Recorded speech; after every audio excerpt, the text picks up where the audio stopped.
Bonjour peuple congolais, nous sommes le 4 mai 2020, ici c'est T-Congo, le Congo des T-travailleurs, le Congo des T-technocrates, le Congo des T-tranquillité, le Congo des T-transferts.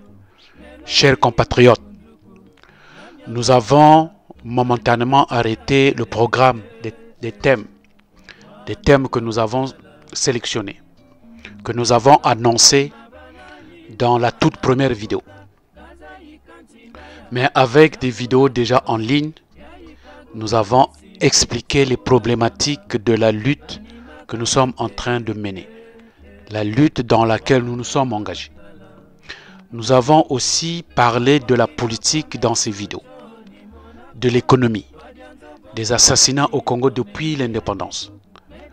Mais aussi, nous avons parlé du nouveau Congo que nous voulons bâtir pour demain. L'arrêt était dû essentiellement à cause du coronavirus. Mais pendant cet arrêt, nous avons évoqué la situation du Sassovirus. Le Sassovirus, c'est le coronavirus version Sassou. Nous avions aussi parlé de la déclaration de Jean-Dominique Okemba devant les sages de la cuvette. Et enfin, nous avons parlé de l'attitude de M. Denis Sassou Nguesso pendant le confinement du coronavirus. Peuple congolais, nous vous rappelons que nous sommes dans une lutte, nous sommes dans un combat. Et dans ce combat, notre adversaire, c'est M. Denis Sassou Nguesso. Nous avons parlé de lui sur tous les plans, tous les angles, pour vous le faire connaître. Car nous ne cessons de dire, pour combattre l'ennemi, il faut le connaître. Je venais de dire que plusieurs vidéos sont déjà en ligne. Ces derniers temps, nous examinons certains acteurs jugés importants dans notre lutte. Ainsi, nous avons déjà parlé de la jeunesse depuis 1960 jusqu'à ce jour. Cette jeunesse qui s'est levée hier pour obtenir la conférence nationale souveraine. Peut-on encore compter sur elle dans la lutte que nous sommes en train de faire? Nous avons également parlé de l'armée depuis 1960 jusqu'à ce jour. Si, après l'indépendance, l'armée était républicaine, aujourd'hui, bien qu'elle est devenue mbochinisée, peut-on toujours compter sur cette armée dans la lutte que nous sommes en train de faire, dans la lutte que nous nous sommes engagés? Nous avons également parlé du syndicat depuis 1960 jusqu'à aujourd'hui. Il ne faut pas perdre de vue. À titre de rappel, à la veille de la conférence nationale souveraine, c'est le syndicat qui s'était mobilisé, qui avait paralysé le pays pendant une semaine, qui avait contraint M. Denis Sassou Nguesso à accepter la conférence nationale souveraine. Alors, ce syndicat, peut-on encore compter sur le syndicat aujourd'hui dans la lutte que nous sommes en train de mener? Nous avons aussi étudié l'Église, un acteur important. L'Église qui a mené à bon port la conférence nationale souveraine. Peut-on encore aujourd'hui compter sur l'Église dans la lutte que nous sommes en train de mener? Nous avons également parlé des partis politiques. Ces partis politiques qui ont été des acteurs majeurs, importants dans l'obtention de la conférence nationale souveraine. ces partis depuis l'indépendance qui ont prouvé que l'unité au pays était nécessaire. Ces partis que nous avons exploités, qu'aujourd'hui, Sassou a réduit le nombre. Ces partis sont-ils actifs dans la lutte que nous sommes en train de mener? C'est donc tous ces aspects-là que nous avons étudiés dans des vidéos qui sont déjà en ligne. Donc nous vous demandons d'aller les écouter. Alors, comme il reste encore d'autres facteurs, aujourd'hui, nous allons vous parler de l'opposition, un autre acteur important. Et pour terminer donc cette série des acteurs, nous vous parlerons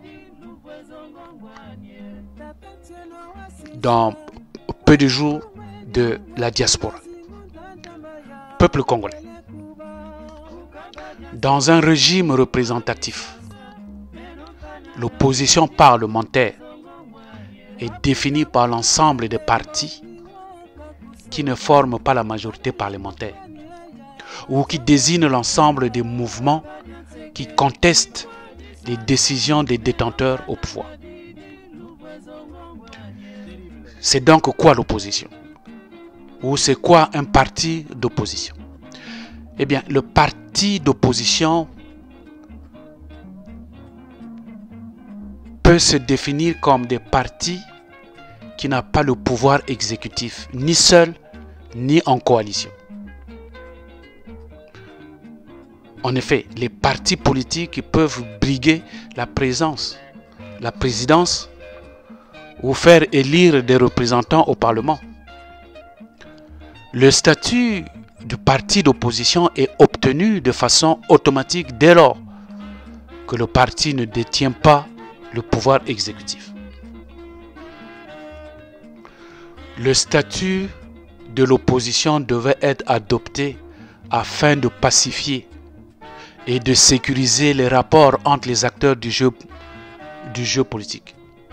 Il s'agirait d'aborder des mesures visant une institutionnalisation de l'opposition. Dans notre pays, l'opposition ne commence pas aujourd'hui. L'opposition a commencé depuis 1960, puisque à la veille, juste après l'indépendance, le pays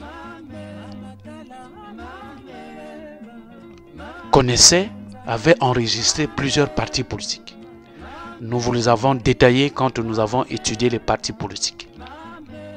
Alors ici, nous allons voir la progression, comment le statut de l'opposition a évolué depuis l'indépendance jusqu'à aujourd'hui.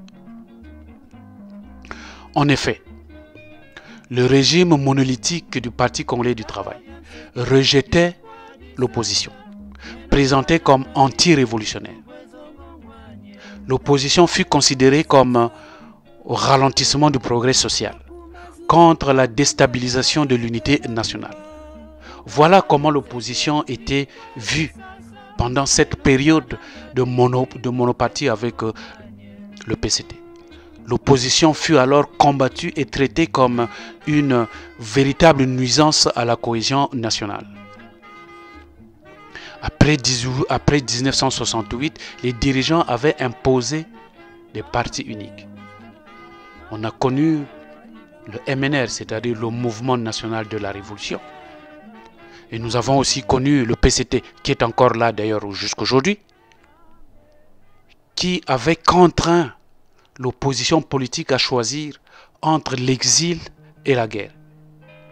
Et c'est d'ailleurs ce que Sassou continue à encore appliquer jusqu'aujourd'hui, parce que c'est dans leur veine la façon de traiter des partis. L'opposition, par le constituant de la transition démocratique en 1992 du régime présidentiel, avait impliqué l'émergence de l'opposition dans le système politique congolais. Autrement dit, les régimes politiques congolais se réclament de la démocratie. Ce régime implique un pouvoir de concurrence et de contestation. dans la démocratie, il faut qu'il y ait la contestation. Il faut qu'il y ait cet aspect de concurrence. Parce que tout parti rêve à gouverner le pays.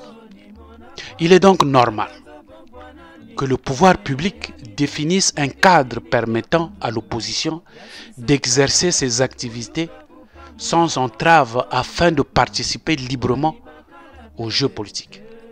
Sauf que actuellement au pays, le rôle de l'opposition apparaît limité par un ensemble de pesanteurs spécifiques aux institutions politiques du pays. Avec la Constitution de 2015, l'opposition s'est vue réduite à sa plus petite expression. Elle est à la recherche d'une nouvelle identité, celle de la participation constructive à la consolidation de la démocratie, nécessitant un vrai statut, élément indispensable pour l'accomplissement de ces missions. L'opposition, c'est vrai, certes, n'est pas facile à cerner, surtout dans les pays africains. Cette difficulté résulte d'une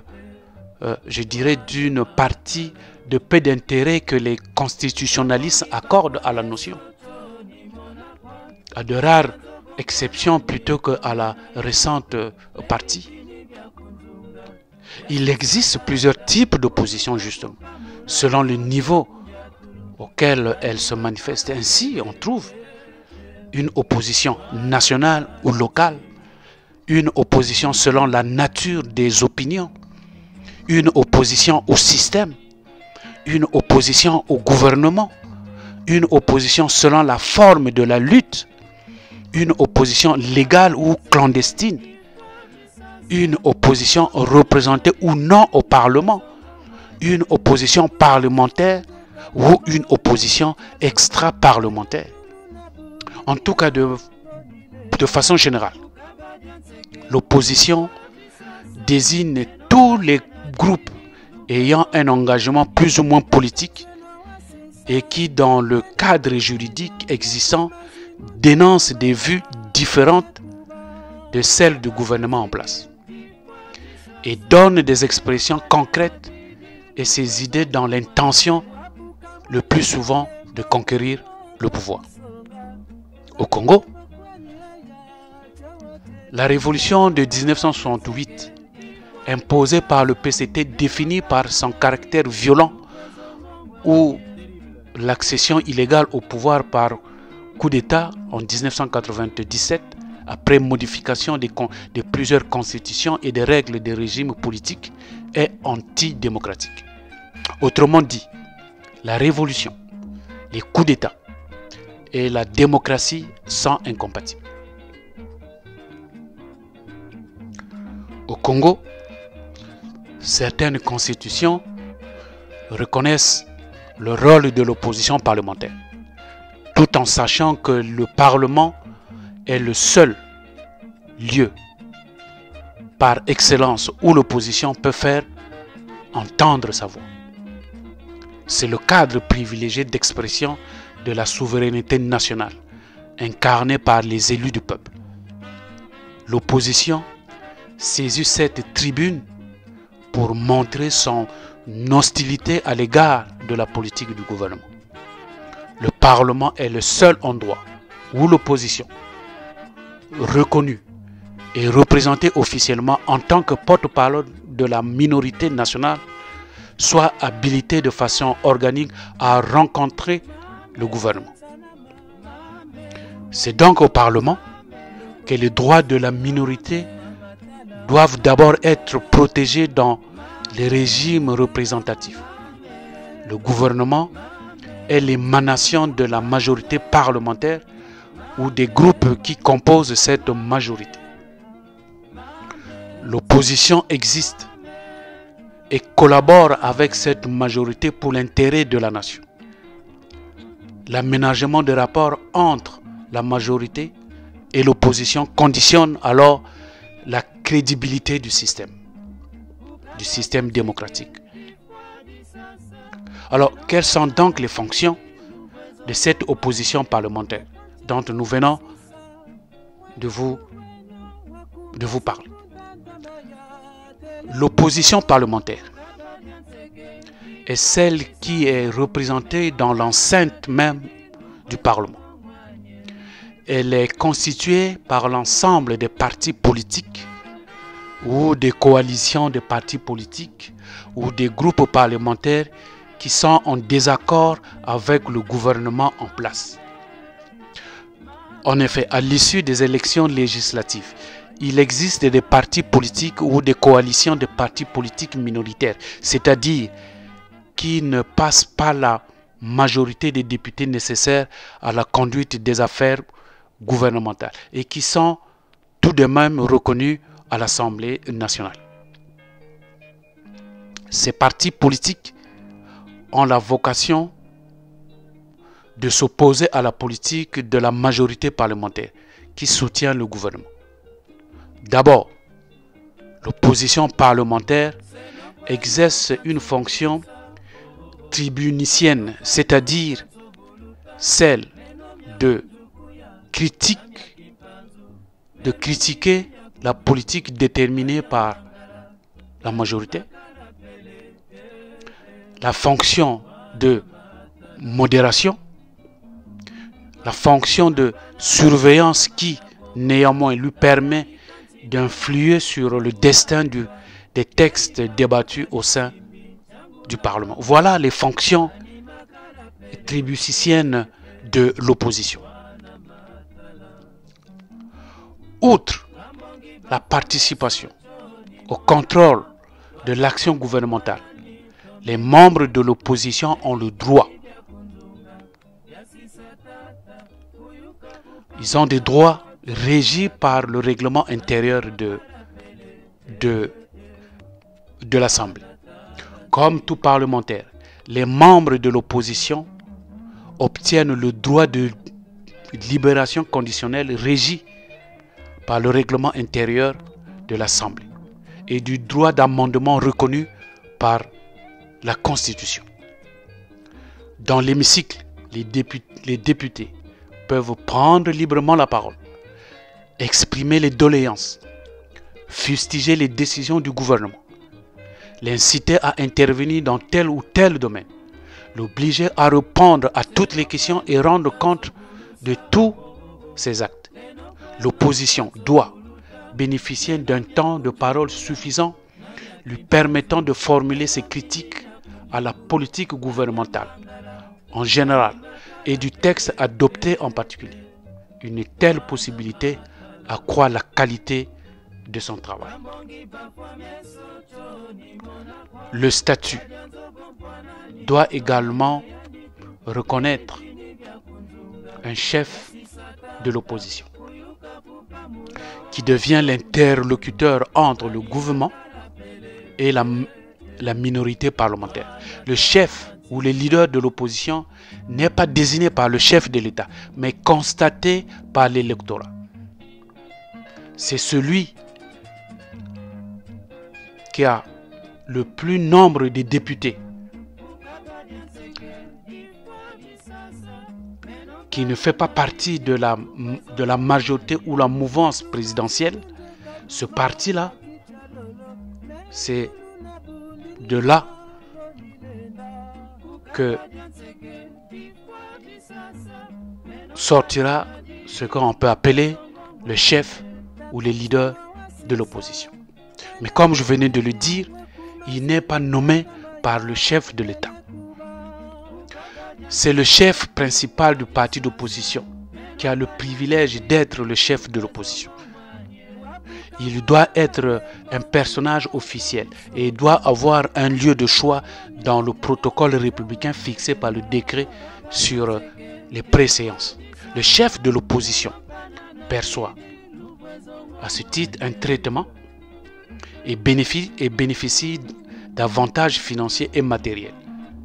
Ce chef devrait avoir droit à une couverture médiatique des manifestations liées à l'accomplissement de sa mission. Il doit éliminer un droit de réplique aux interventions médiatisées du chef de l'État ou du Premier ministre.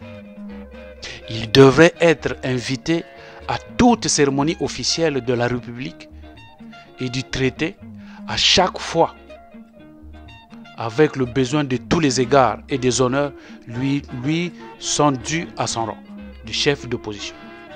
La présence dans l'hémicycle est un moment particulier qui lui permet d'acquérir une véritable dimension politique. L'Assemblée est le lieu où le gouvernement est obligé de dialoguer avec l'opposition. Le chef d'opposition met au profit son statut pour répondre au gouvernement. Les grands débats sont souvent l'occasion d'un affrontement entre le Premier ministre, le chef de la majorité et le chef de l'opposition. C'est le moment pour ce dernier, par ses critiques et par ses propositions, doit affirmer les revendications sur le pouvoir pour prouver ses connaissances des problèmes, démontrer son aptitude à gouverner le pays. Voilà, c'est ça l'opposition parlementaire. Quant à l'opposition extra-parlementaire, elle regroupe les partis ou les coalitions des partis politiques qui, après la compétence électorale, n'a pas eu de représentation à l'Assemblée nationale. Donc, vu l'importance du Parlement dans l'activité de la reconnaissance officielle d'un parti politique, l'opposition hors Parlement doit renforcer sa capacité d'animation, de mobilisation pour être représentée dans l'hémicycle.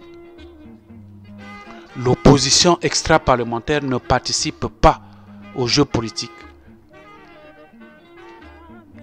qu'à travers sa capacité de prendre part aux élections par la représentation des candidats, par la confrontation des idées à travers des médias ou en recourant au cas échéant à la violence, à la descente dans la rue, par exemple.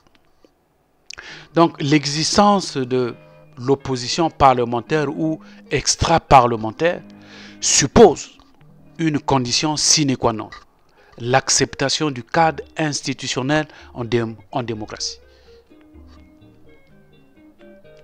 Le rôle de l'opposition extra-parlementaire est prépondérant.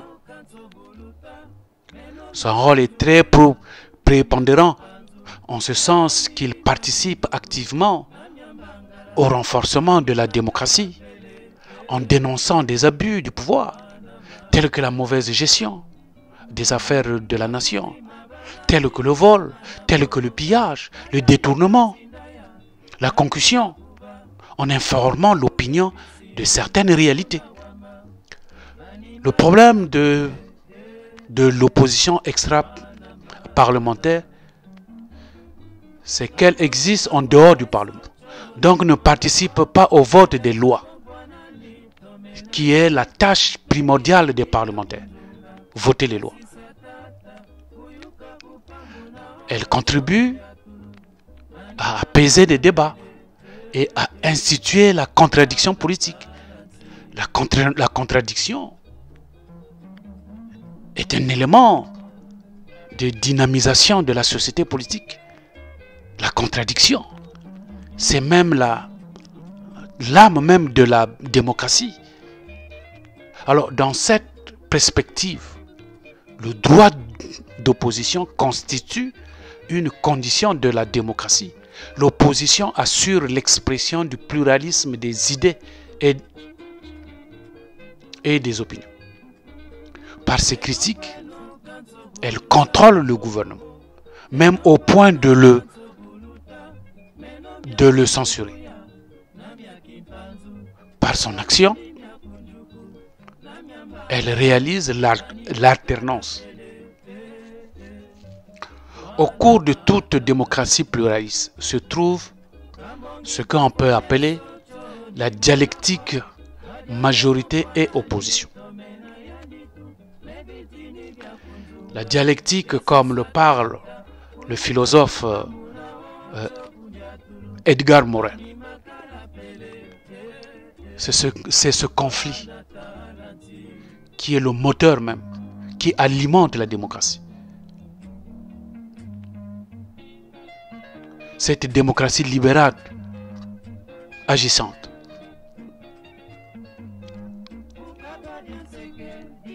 La démocratie n'existe pas, ne peut pas être là si l'opposition n'est pas là. Alors donc si on s'arrange à étouffer l'opposition, alors on l'oblige de ne pas s'exprimer comme il doit l'être. Si l'opposition se voit enfreint de sa mission, ben en ce moment-là, il n'y a plus de démocratie. L'opposition doit être libre. L'opposition doit s'exprimer librement. Ne pas jouir de ses prérogatives, on se retrouve dans la dictature.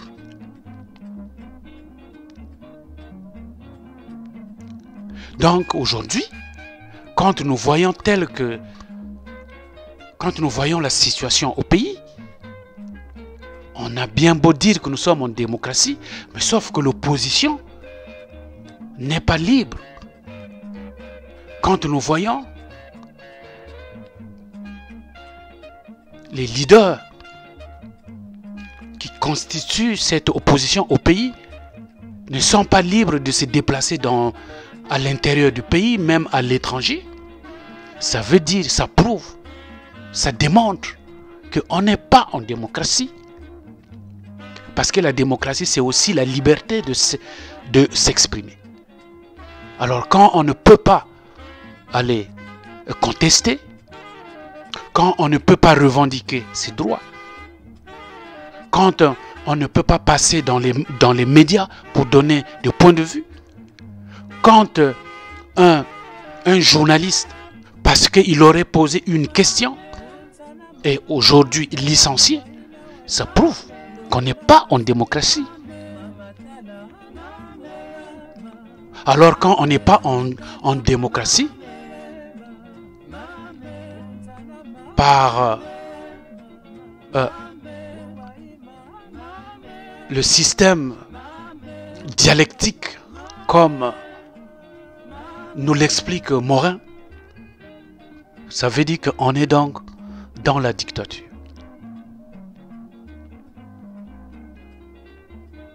L'opposition, aujourd'hui, est encore tenue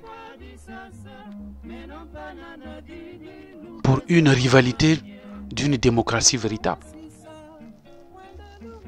Dans une démocratie, l'opposition est indispensable à la majorité, dans la mesure où cette majorité ne peut être acquise que par une confrontation avec l'opposition.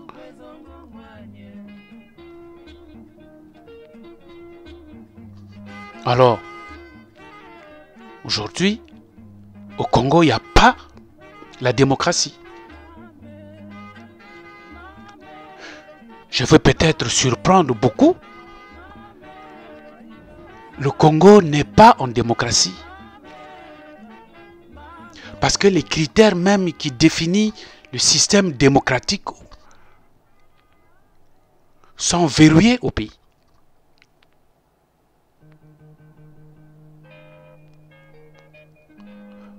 Alors, quels sont les traitements attribués à l'opposition dans la démocratie? En Afrique comme au Congo, c'est de la persécution. C'est de la persécution à la récupération même. Les pouvoirs autoritaires qui ne sont pas habitués à être contestés acceptent difficilement l'idée d'opposition ou de partage de pouvoir. Ils n'aiment pas ça. ces pouvoirs autoritaires n'aiment pas ça. N'aiment pas qu'on leur critique. N'aiment pas qu'ils partagent le pouvoir. C'est-à-dire faire, par exemple, quand il peut arriver qu'on puisse former un gouvernement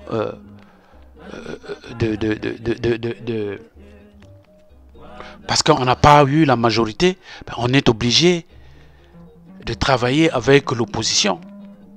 Mais souvent avec le pouvoir autoritaire, majorité ou pas, il décide de bon gré, il fait ce qu'il veut.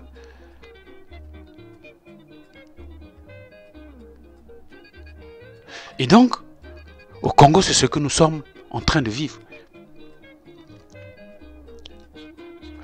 Certainement, vous allez dire, oui, mais au Congo, le Parti congolais du travail a sa majorité. Peuple congolais. Quand nous avions étudié les partis politiques au pays, au Congo, il a été démontré, en faisant référence aux élections, les premières élections démocratiques qui ont été tenues, excepté les élections qui ont eu lieu en 1960. En tout cas, les élections démocratiques qui ont eu lieu où toute la population s'est mobilisée. Les seuls votes démocratiques que le pays a connus, c'est les élections de 1992. Ce sont les seuls. Et pendant cette période, et pendant ces élections, il a été démontré que le Parti congolais du travail, le PCT, n'était qu'en 4e position. Donc c'est pour dire, ce parti qui aujourd'hui a eu, je ne sais pas où, c'est 80 ou 90 députés qu'il a eu en 2016. Non, en 2017. Vous comprenez, peuple congolais. Quand il est tout seul, ce parti réussit à avoir 80 députés.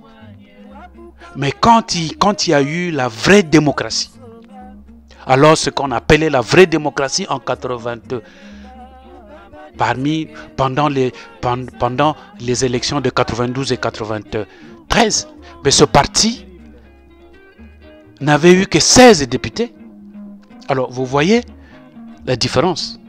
Donc, c'est pour dire, à l'analyse de ces résultats, ça prouve que ce parti nous a imposé. Ça prouve que ce parti n'existe que quand il est tout seul. Et comme il est tout seul, ça veut dire que nous sommes dans le monopartisme déguisé, encore une fois de plus. Et donc nous sommes dans le système autoritaire. Nous sommes dans la dictature. La dictature, aujourd'hui, je ne suis pas le seul à le constater. À tous les nouveaux.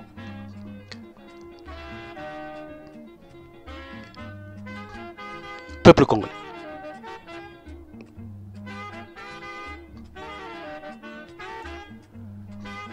Au Congo, l'autoritarisme à l'égard de l'opposition persiste encore après la transition démocratique, avec ce que nous avons vécu. Et oui, l'autoritarisme existe encore.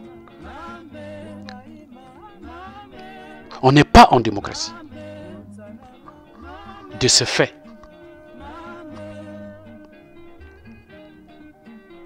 il déploie toutes les stratégies pour pérenniser, pour se pérenniser au pouvoir.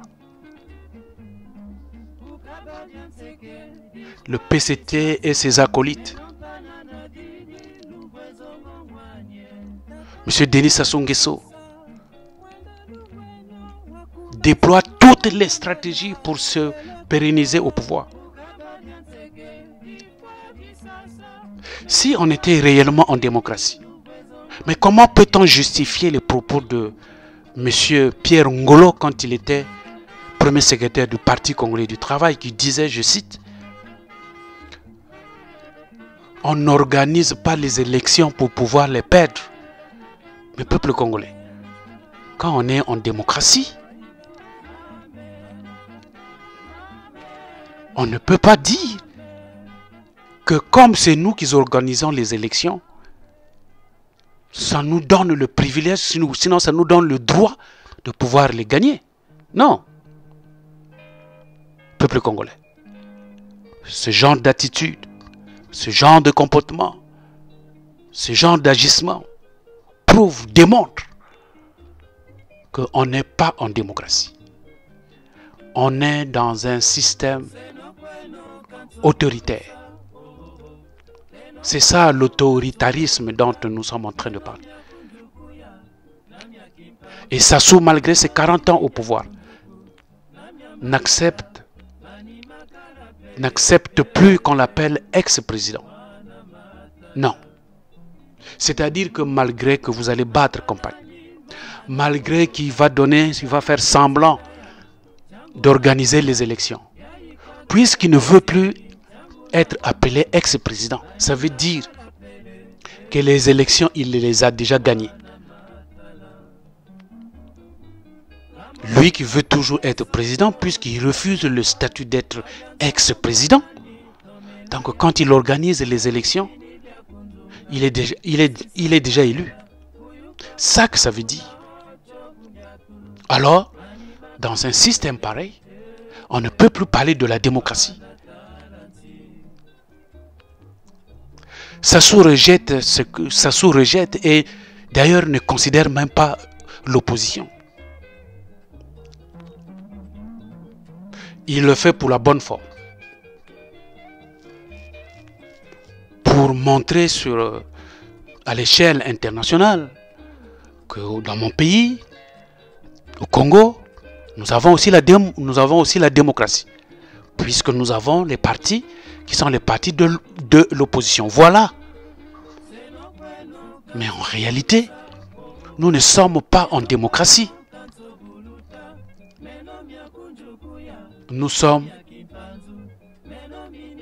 en monopartie déguisé, masqué. Ah, nous voulons ce mot-là. Parce qu'en fin de compte, beaucoup de gens ne voient pas ce que nous voyons. Les gens crient à l'opposition, les gens crient, nous sommes en démocratie. Non, nous, le pays ici en démocratie. Non, nous ne sommes pas en démocratie. Au pays, il n'y a pas l'opposition. L'opposition est verrouillée. L'opposition n'est pas libre.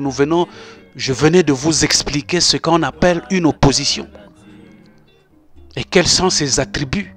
Alors quand ces attributs, il ne les a plus, ou il ne peut plus les exercer, mais cela veut dire ce n'est plus une opposition.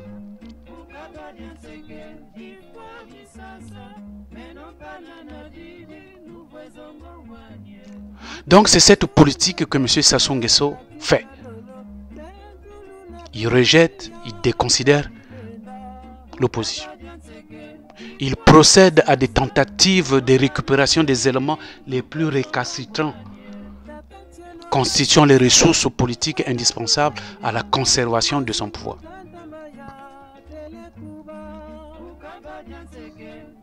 La persécution de l'opposition politique.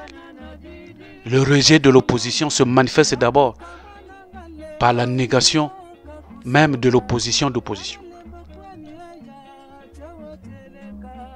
C'est-à-dire dès lors que M. Sassou infiltre l'opposition,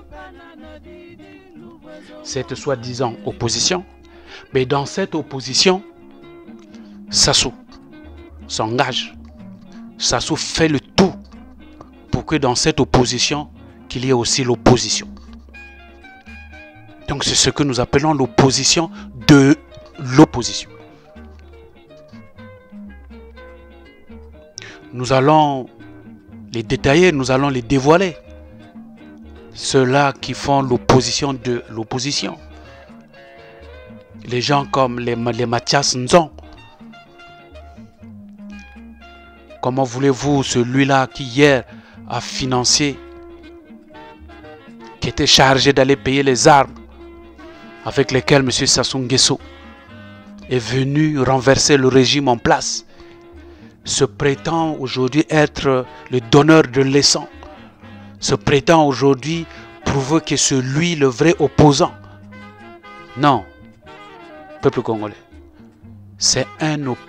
il est dans l'opposition de l'opposition. Et nous allons vous démontrer que l'opposition de l'opposition, c'est la majorité. Peuple congolais, la répression du mouvement démocratique de contestation du pouvoir autoritaire témoigne non seulement la volonté de ne faire aucune concession aux forces d'opposition, mais également d'anéantir toute velléité de changement politique. Le constat réalisé au Congo,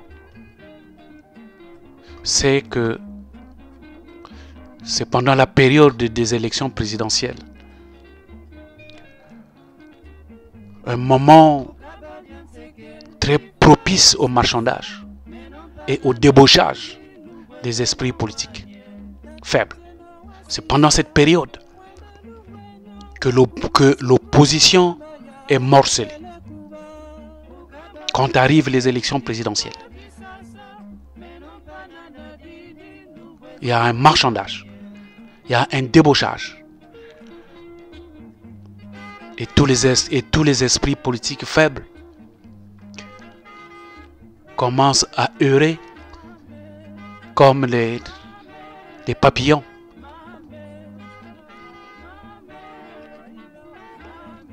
Seulement, l'opposition congolaise ne peut se résumer à ces quelques individus attirés par l'appât du gain facile qui consiste à s'inviter au buffet de la honte pendant que le peuple crève de faim. Avec ce modèle de démocratie implanté par Sassou, il est facile de trouver les passerelles entre le PCT conduit par Pierre Moussa, le chef de la majorité présidentielle de l'UPADES, nommé par le président de la République, en la personne de Tati Mabiala, qui conduit donc le fil de la majorité.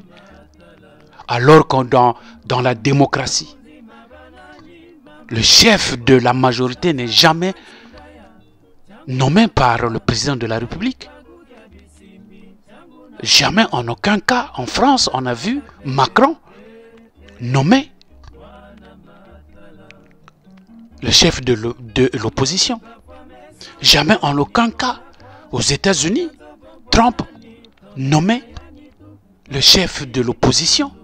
Jamais, en aucun cas, en Italie, le Premier ministre nommait le chef de l'opposition. Bref, dans tous les pays démocratiques, que le président nomme le chef de file de la majorité. Ce n'est qu'au Congo. Tout ceci pour dire, dès lors que le président de la République se donne le privilège de nommer le chef de l'opposition. Mais ce n'est plus la démocratie. Or, certainement, vous allez dire, oui, mais il a fait par rapport à la Constitution. C'est la Constitution qui lui donne, disons, ce privilège, qui lui donne ces prérogatives de nommer le chef de l'opposition. Mais tout le monde le sait, que cette Constitution, c'est l'émanation, c'est la volonté même de M. Denis Sassou Nguesso. Cette Constitution de 2015 n'a jamais été votée par le peuple. C'est une Constitution qu'il s'est imposée.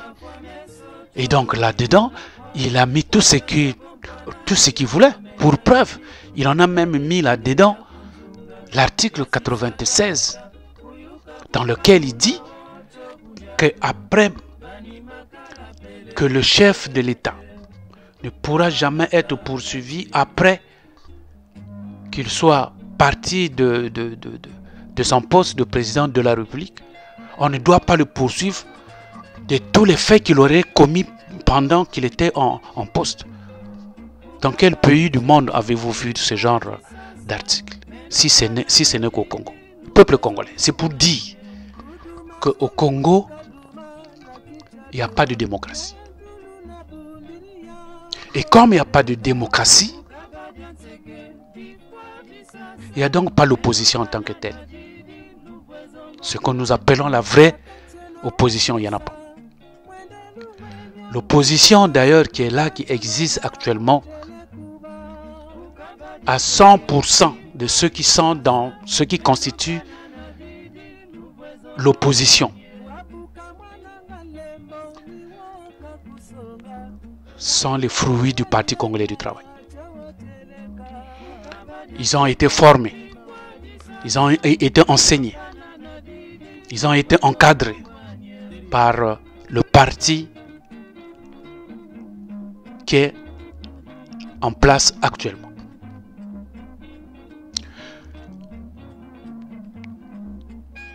Presque la majorité de tout ce qui constitue l'opposition ont été dans le gouvernement de M. Denis Sassou Nguesso. C'est normal. M. Denis Sassou Nguesso est quand même aux affaires depuis 1978. Donc, tous ces gens, ils ont une dette morale envers M. Denis Sassou Nguesso. M. Sassou Nguesso a été leur chef.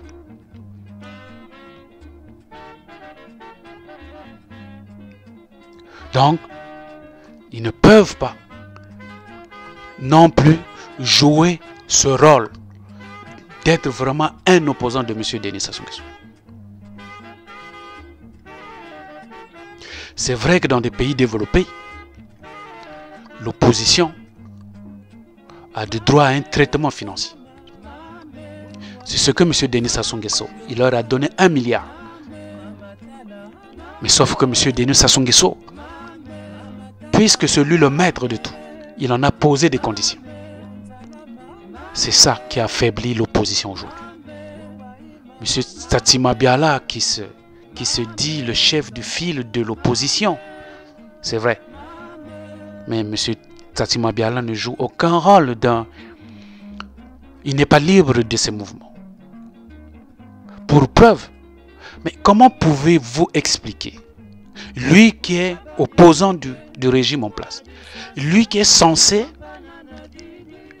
conquérir le pouvoir un jour, parce que quand on fait de la politique, ou surtout quand on est à l'opposition, on prétend un jour renverser le régime en place, mais de manière démocratique, bien sûr, pas par des coups d'État, tel que l'a fait M. Sassou. On prétend renverser le régime en place pour gouverner. Et alors, M. Tatima Biala se permet de dire au président de la République, non, mais tu peux encore rester là pendant 2 ans. Peuple congolais, posons-nous la question. C'est vrai? Est-ce que ça c'est vraiment une opposition que nous avons au pays?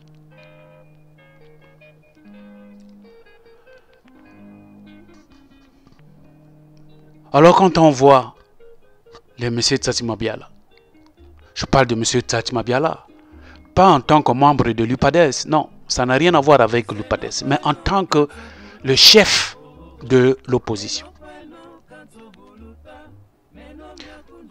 N'a-t-il pas été créé par le PCT?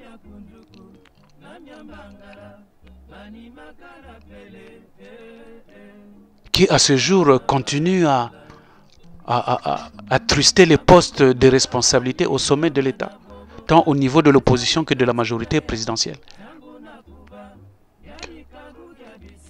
Peuple congolais, c'est la question qu'on doit se poser. Quand on regarde M. Clément Mwamba, alors là c'est encore grave. Je parle de M. Clément Mwamba, Parce que c'est lui qui est le chef du gouvernement.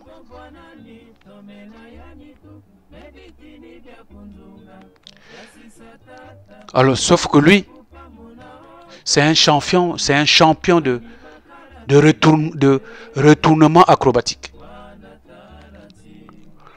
Quand il est au PCT, il s'en va à l'UPADES. Quand il avait vu que le PCT n'allait pas bien, il est parti à l'UPADES. Et quand à l'UPADES, ça n'allait plus bien, parce que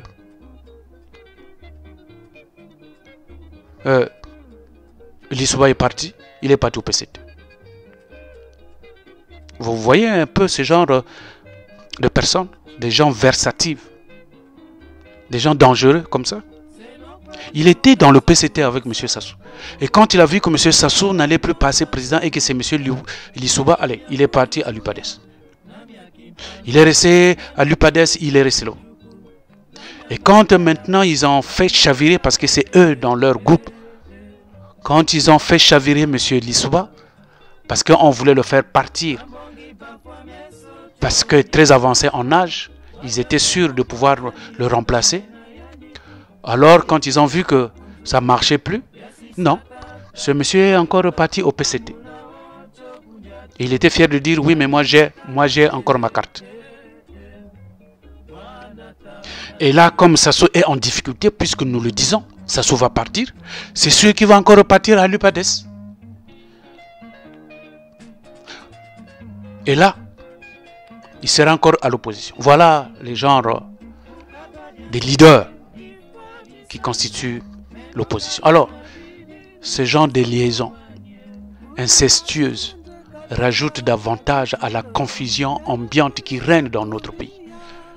Ce sont les mêmes qui se reproduisent entre eux au point d'enfanter des monstres. C'est comme si dans ce pays-là, il n'y avait que les mêmes. Et même quand certains sont partis, les Tister, les Kolela, les David Ganao, les Yombi, non, maintenant c'est les enfants qui réapparaissent. C'est comme si ce n'est que eux qui peuvent diriger ce pays.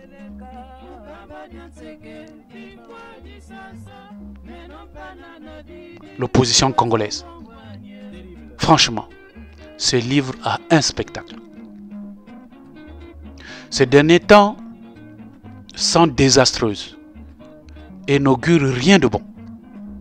Des nominations aux appels du pied et à la reconnaissance de certains rebelles d'hier, tout y passe, sans pour autant que la souffrance du peuple congolais ne soit allégée. La politique au Congo-Brazzaville a toujours été jusqu'à présent une affaire de gros sous et de jouisseurs soucieux d'avoir à leur côté des valets taillables à merci. Le trésor public est devenu leur butin de guerre qui dilapident pour des futilités. Tout le monde est servi. À la majorité présidentielle comme à l'opposition. En fin de compte, il n'y a pas l'opposition. Parce que tout le monde reçoit sa part. L'intérêt de la nation, le gage de l'action politique est renvoyé au calendrier grec. Tout ceci au vu et au su de soi-disant cette opposition.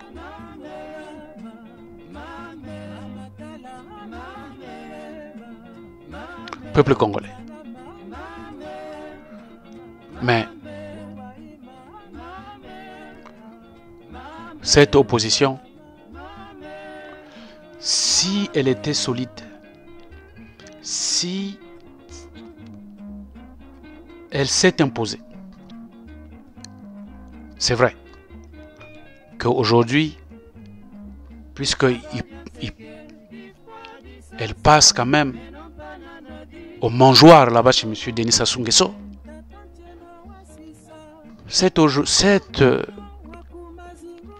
opposition aujourd'hui nous expose, nous montre ses FF, c'est-à-dire ce que on appelle en management ses forces et ses faiblesses.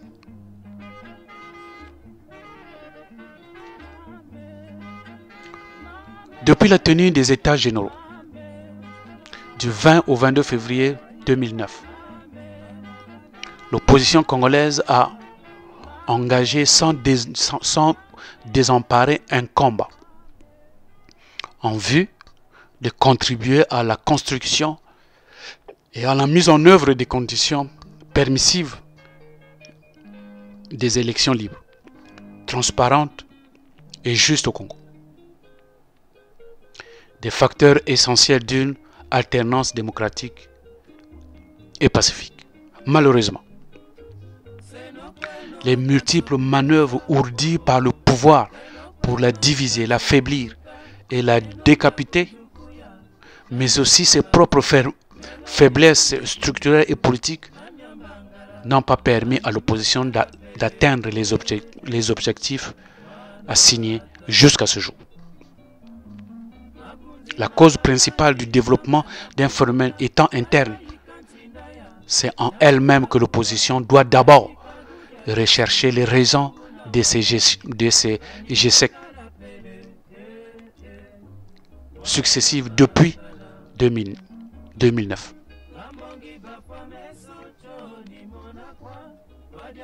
L'opposition au Congo,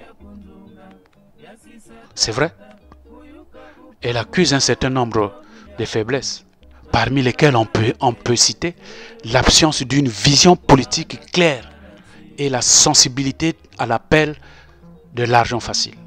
Ça fait partie des faiblesses de l'opposition.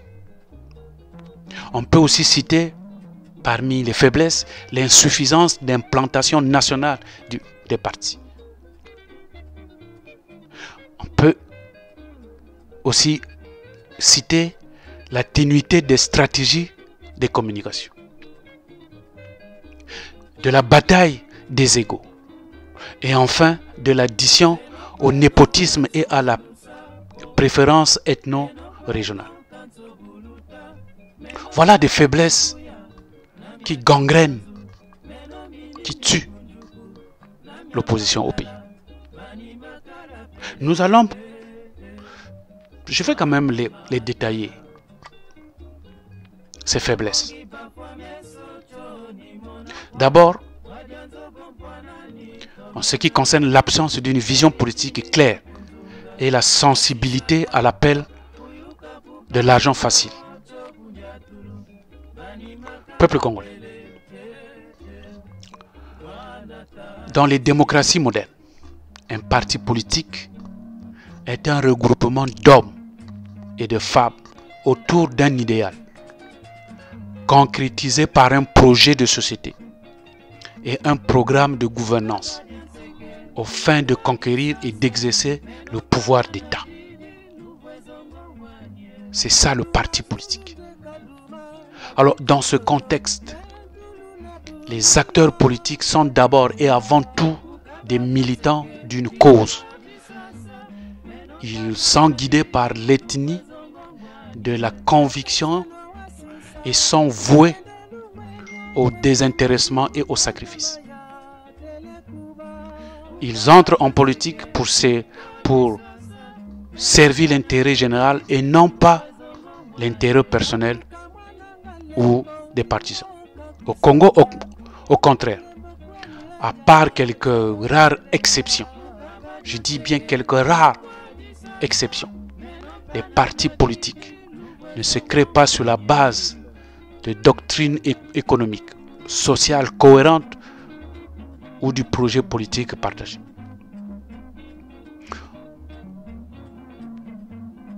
On entre en politique, non pas par conviction, mais très souvent c'est par souci alimentaire, pour servir ses propres intérêts, ceux de sa famille, ainsi que ceux des ressortissants de son village, des membres de son ethnie, ou de son région d'origine, ou de sa région d'origine. Monsieur Sassou Nguesso nous l'a largement démontré. Monsieur Sassou Nguesso nous a donné un cours là-dessus. Aujourd'hui, pour ne pas citer tous les nordistes, mais en tout cas le nord, en particulier les Mboshi, aujourd'hui, ce sont eux qui dirigent le Parti congolais du travail.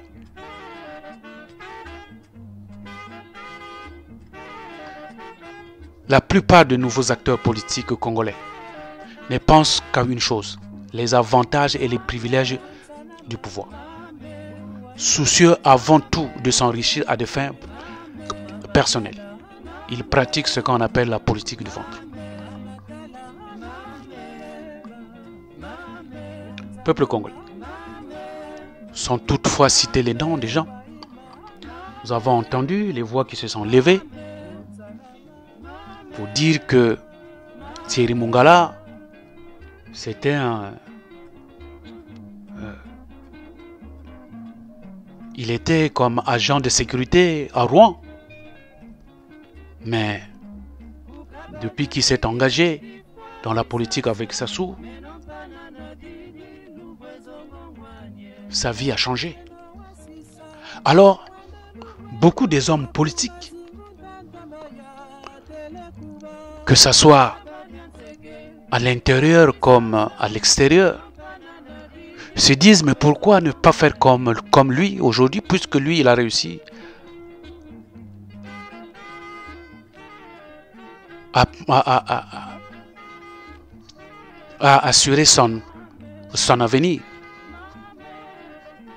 Peuple congolais, avec cette façon de voir, avec cette façon de raisonner, nous allons tuer notre pays. Ce qui doit nous préoccuper, c'est l'avenir de notre pays. Nous devrons travailler, certes, c'est vrai. Nous devons être récompensés, travailler, payer, c'est vrai. Mais il faut avoir le respect des choses publiques. Et c'est là où interviennent les valeurs de tout un chacun. Et donc, concernant les valeurs, nous avons mis une vidéo qui est là. Donc, nous vous avons parlé des valeurs Congo, des valeurs Teke et des valeurs Mboshi. Allez-y les écouter et vous allez comprendre pourquoi aujourd'hui nous en sommes là. Parce que ceux qui dirigent n'ont pas de vertu du respect des biens d'autrui. Les valeurs. Dis-moi qui tu fréquentes, je te dirai qui tu es. C'est à partir de tes valeurs qu'on peut reconnaître quelqu'un.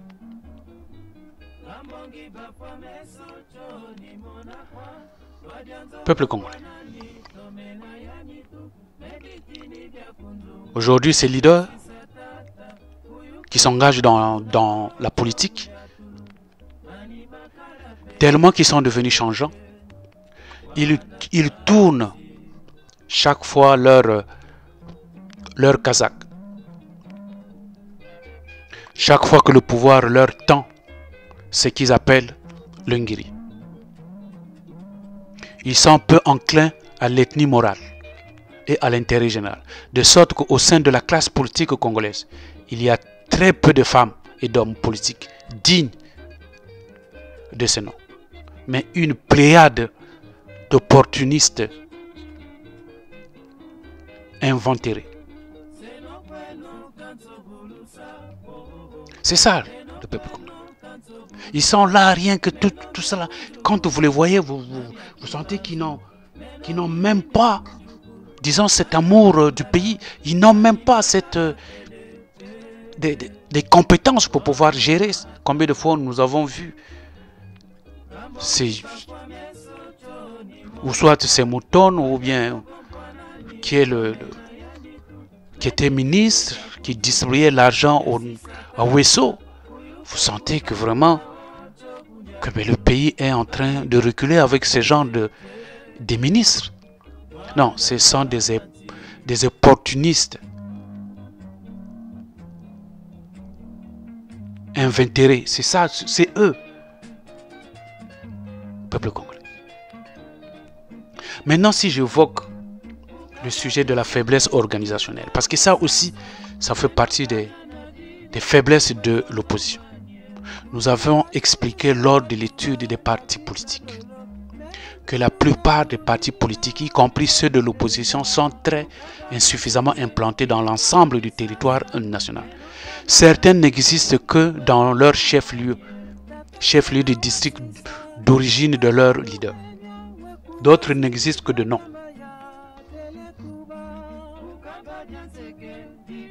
Certains autres ne sont composés que des membres des familles de leurs dirigeants, ou se réduisent à une sorte d'un petit club d'amis. De ce point de vue, leur capacité de mobilisation de masse est nulle. Ils vont immobiliser qui? Puisque leurs membres ne sont que les membres de famille. D'autres n'ont même pas d'adresse. C'est pour cela ils ont donné justement l'opportunité à M. Zéphirin Boulou aujourd'hui. Ça a été pour eux leur argument de taille d'exploiter, de réduire le nombre de partis de 200 à 50.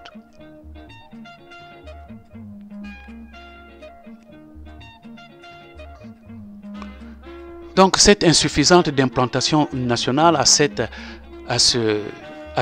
aspect s'ajoute encore le manque d'organes de médias, le relais important d'un parti politique en matière de mobilisation des populations. Et ça, justement, ça nous permet d'étudier, sinon de parler de troisième faiblesse de l'opposition, que j'ai appelé la ténuité des stratégies de communication. Les partis de l'opposition ne disposent pas de moyens modernes de communication au Congo. Ils n'ont ni radio, ni télé, ni journaux. Beaucoup n'ont même pas de site internet. Ou un compte Facebook ou bien le Twitter. Rien. Les médias publics étant déjà totalement caporalisés par le pouvoir, le message de l'opposition n'est que de très faibles relayés dans l'opinion nationale. C'est tout à fait évident.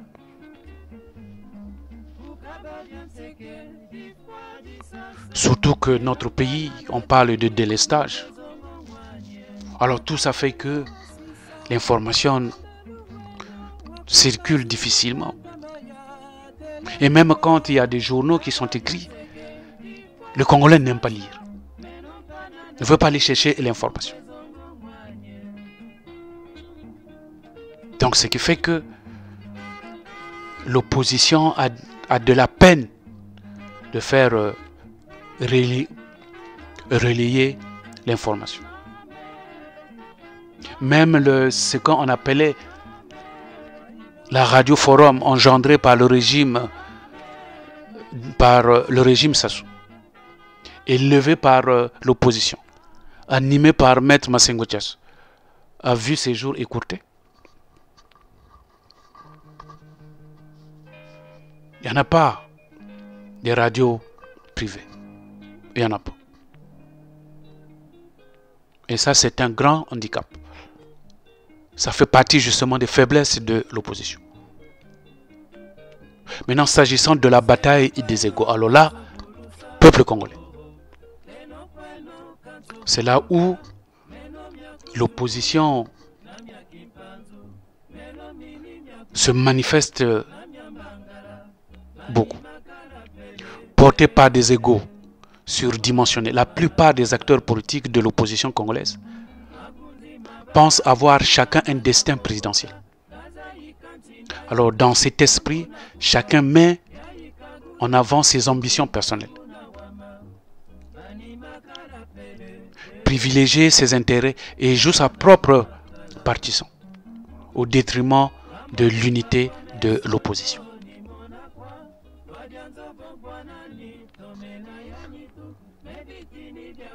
Si chacun pour soi, Et cette absence de vision unitaire nuise grandement à la cohésion de l'opposition et à l'adoption d'un projet politique commun dans le processus du combat pour un nouvel ordre politique démocratique et pour une alternance pacifique. L'unité d'action de toutes les forces authentiques démocratiques et républicaines est le gage même du succès. C'est pourquoi il est indispensable que les responsables des partis de l'opposition, mais l'opposition réelle, fassent fi de leur ego, mettent en sourdine leurs ambitions personnelles et donnent la priorité au Congo, à l'intérêt général et à l'unité d'action, socle sans lequel il n'y aura pas de victoire demain pour l'opposition.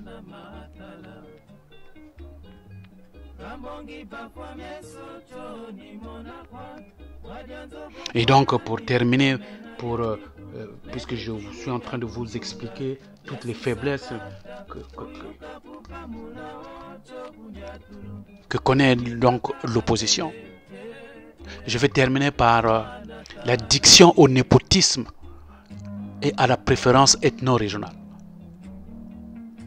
Du fait des pratiques népotiques et de ethno-régionalisme exacerbé du pouvoir, aujourd'hui les ressortissants des districts, des départements, d'ethnies aspirent à affirmer spécifiquement leur identité.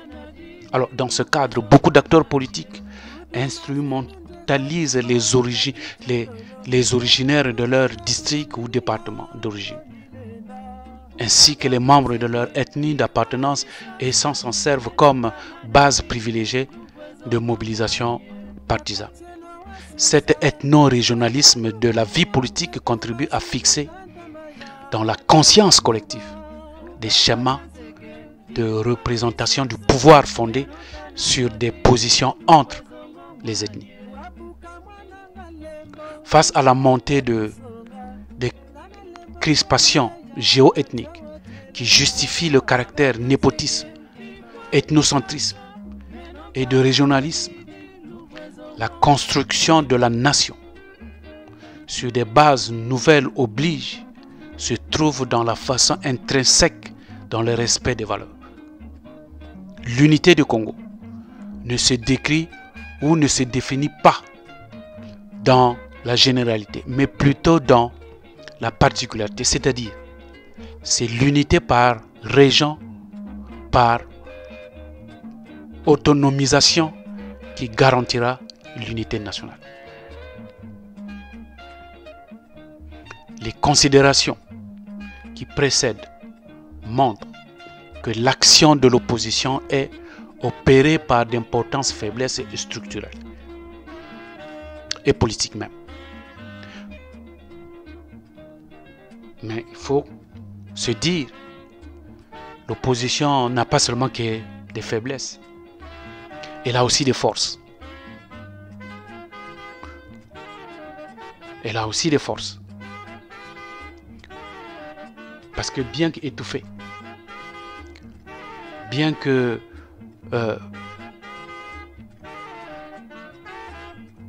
cloîtrée, bien que serrée, elle arrive quand même de temps en temps à se faire entendre. Alors parmi ces forces, nous pouvons citer deux qui sont des facteurs favorables de l'opposition. Parmi donc ces facteurs,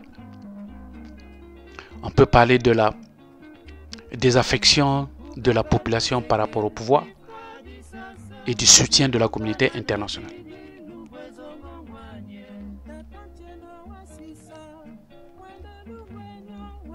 Peuple congolais. L'opposition a encore l'avenir devant lui.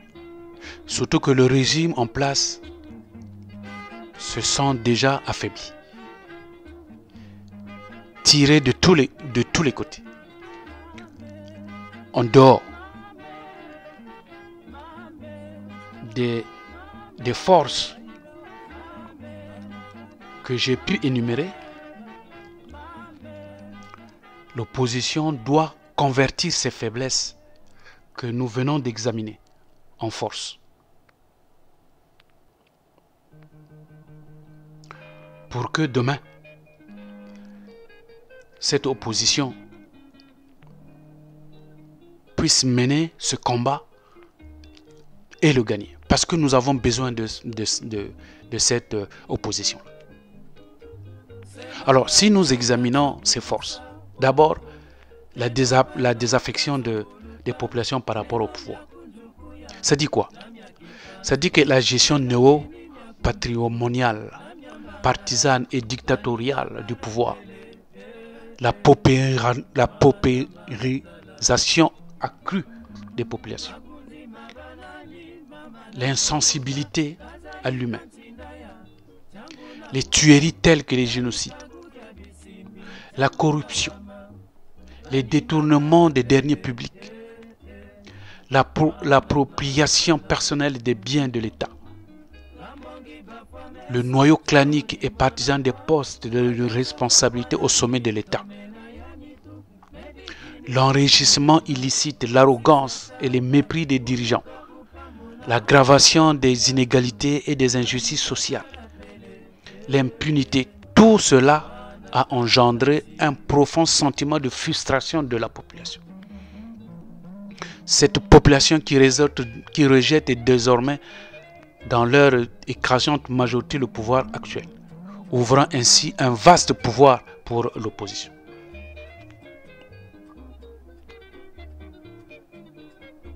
C'est ça. L'opposition, le pouvoir en place,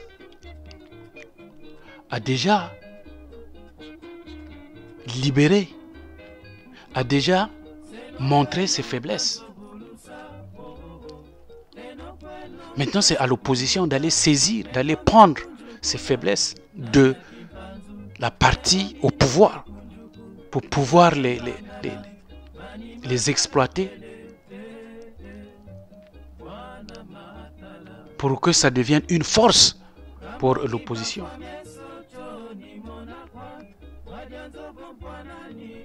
Tout ce que nous venons de citer, ça frustre la population. La population rejette déjà ce gouvernement. Combien de fois vous avez vu la population en train de crier qu'on ne peut plus, avec les inondations, avec les routes on ne peut plus circuler, qui sont coupées, les ponts qui sont cassés. La population est aux abois. Voilà des choses,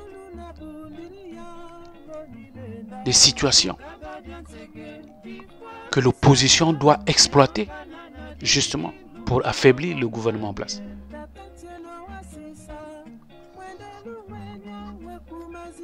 Mais nous avons aussi parlé, en dehors de ça,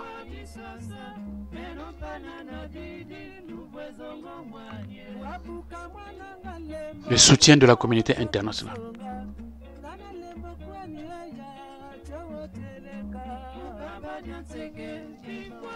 Et oui, beaucoup diront, mais oui, mais la communauté internationale, nous devons faire notre combat, on n'a pas besoin d'eux. C'est vrai, peuple congolais.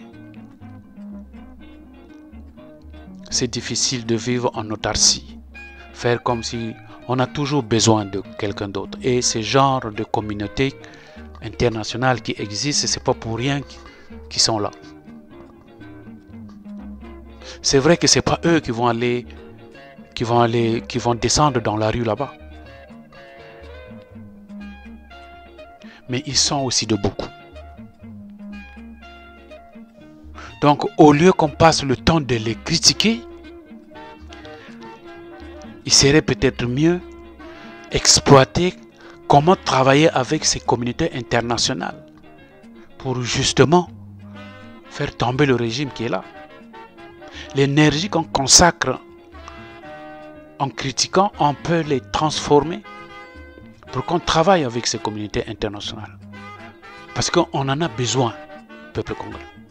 Et pour l'opposition, c'est une force.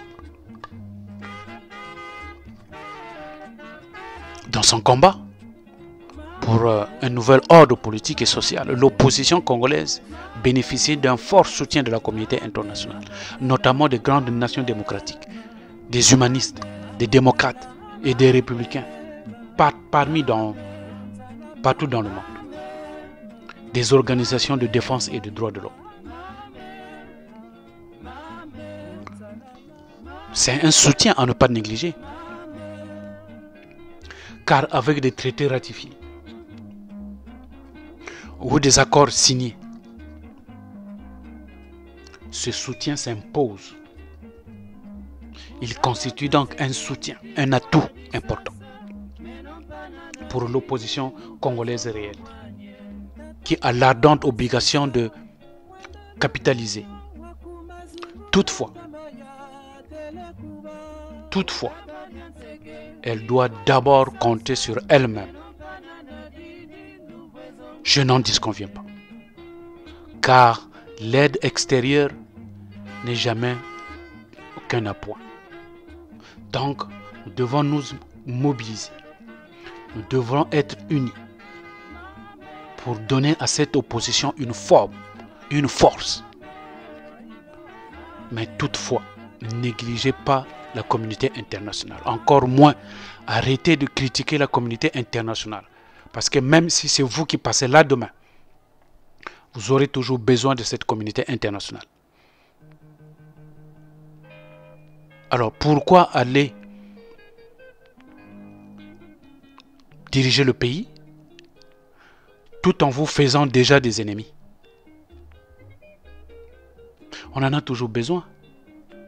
Peuple congolais, déjà que vous ne fabriquez pas votre monnaie, déjà que vous ne savez pas exploiter votre pétrole, déjà que vous ne fabriquez pas des avions, mais peuple congolais, vous aurez besoin d'eux. Parce que toujours est-il qu'ils vous auront à l'inverse. Même si on prétend dire qu'on n'a pas besoin de tout ce monde-là. Oui, c'est-à-dire qu'on peut vivre en autarcie. Oui, c'est vrai. Mais un jour, tu vas quand même prendre un avion pour te rendre même à l'Union européenne ou bien à l'Union africaine. Cet avion-là, un jour, tu vas chercher à le faire entretenir.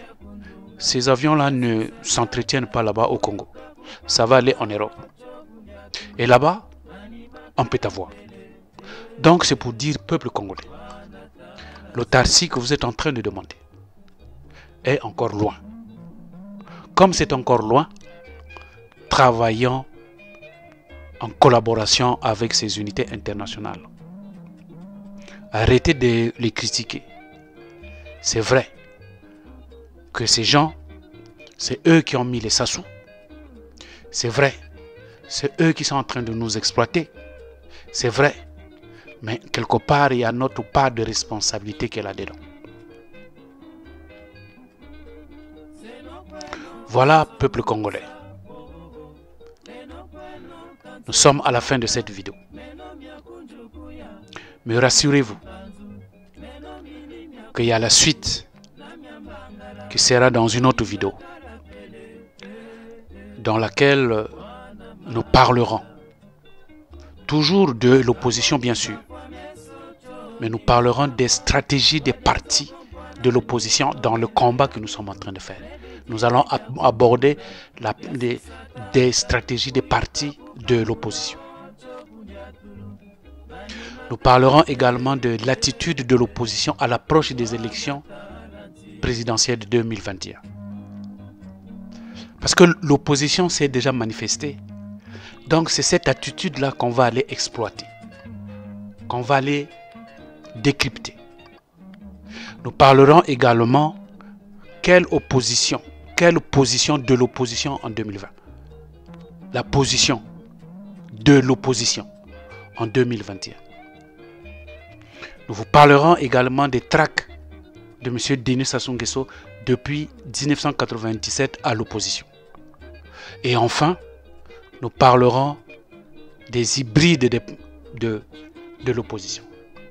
Voilà donc tous ces éléments-là. C'est tous ces éléments que nous allons vous parler dans la prochaine vidéo au sujet de l'opposition. Merci et à bientôt.